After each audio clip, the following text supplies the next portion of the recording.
विजय ये विजय, हाँ, ये ले ये ले विजय, ये ले। अंधा है क्या? हाँ? क्या बोला तूने? Sorry sir, sorry sir, sorry sir.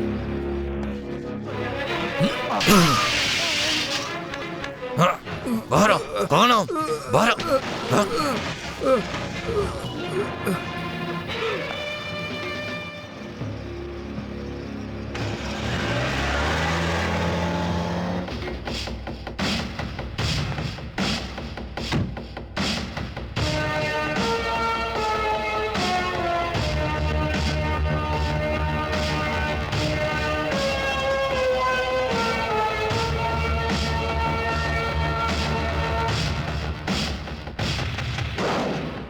ओए, तुझे जितना गुंडागर्दी करना था कर लिया। अभी तेरे रिटायरमेंट का समय आ गया है। क्यों? तूने शहर में हर गुंडों का ठेका लेके रखा है क्या? तू सोच सकता है? तू तो जानता है यहाँ की रिस्पॉन्सिबिलिटी मेरी है। पुलिस की वर्दी पहन के सब ऐसे ही बड़ी बड़ी बातें करते हैं। यूनिफॉर्म उतार के देख किसकी कितनी औकात है।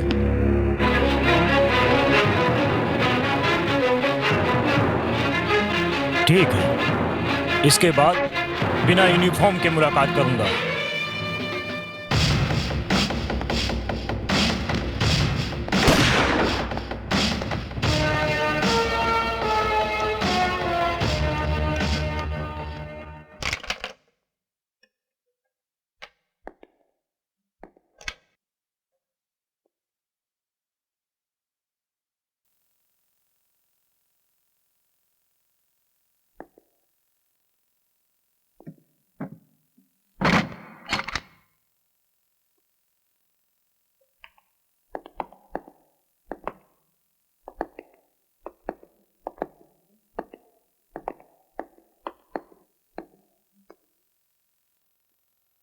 मैंने तुमसे बोला था, आ गया।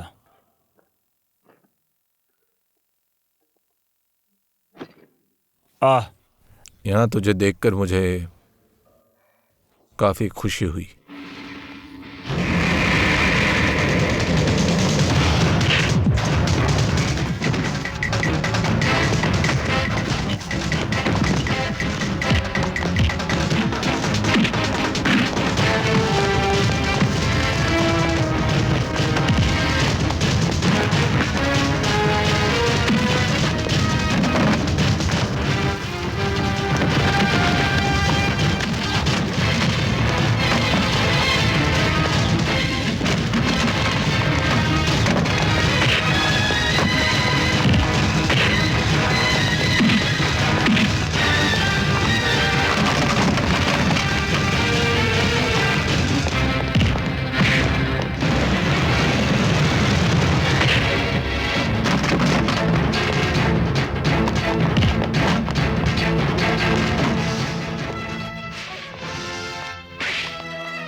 क्या हो रहा है? ये हो क्या रहा है यहाँ पे?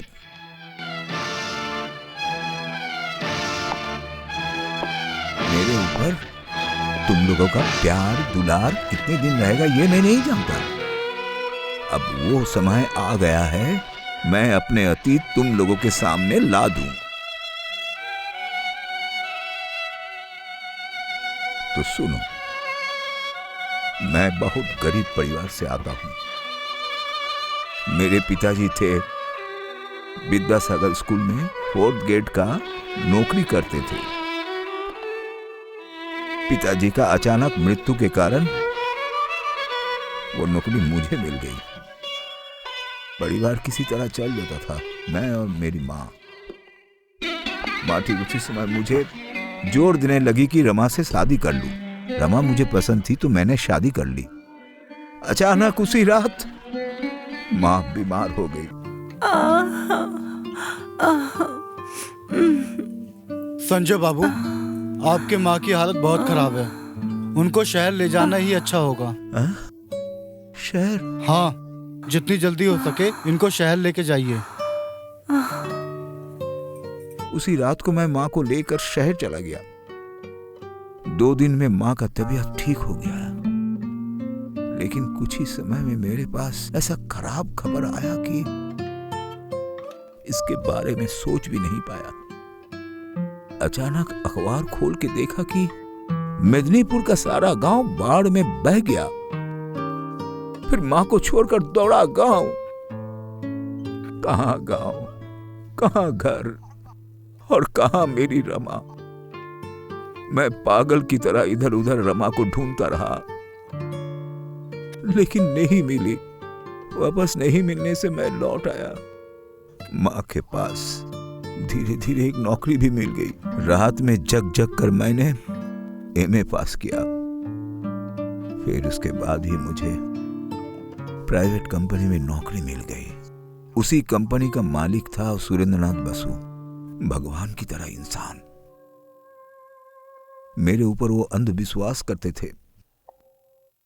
एक दिन अचानक फोन करके मुझसे कहने लगे कि एक लड़की से शादी कर लो। संजय, अपनी जिंदगी को बर्बाद मत करो। जो घटना घट गया वो किसी को बोलने की जरूरत नहीं है। मुझे पता है, अगर तुम माधुरी से शादी करोगे तो तुम बहुत खुश रहोगे। मैं उसके लिए थोड़ा समय मांगा। घर आकर माँ को बताया। माँ भी शादी के लिए तैयार हो गई। लेकिन पूरी जिंदगी इस तरह अकेले रहना सही नहीं है ना। रमा को ढूंढने में तुमने कोई कमी नहीं छोड़ी ना। 3 साल हो गए लेकिन कोई खबर नहीं। रमा को भूल जाना मेरे लिए आसान नहीं है माँ। उसने जो कुछ किया मैं भूल नहीं सकता। उन्होंने मेरे लिए जो किया मैं भूल नहीं पाऊंगी। लेकिन बेटा, तेरी पूरी जिंदगी अभी पड़ी हुई है और माधुरी के पिता सुरेंद्र जी, उनके बारे में सोच। माधुरी के साथ मैंने शादी कर लिया और हर समय सोचता रहा, जो प्यार मैंने रमा को नहीं दिया वो प्यार मैं माधुरी को दे सकूं। I love you, I love you. ठीक उसी समय माधुरी की गोद भरकर हमारा पहला संतान का जन्म हुआ।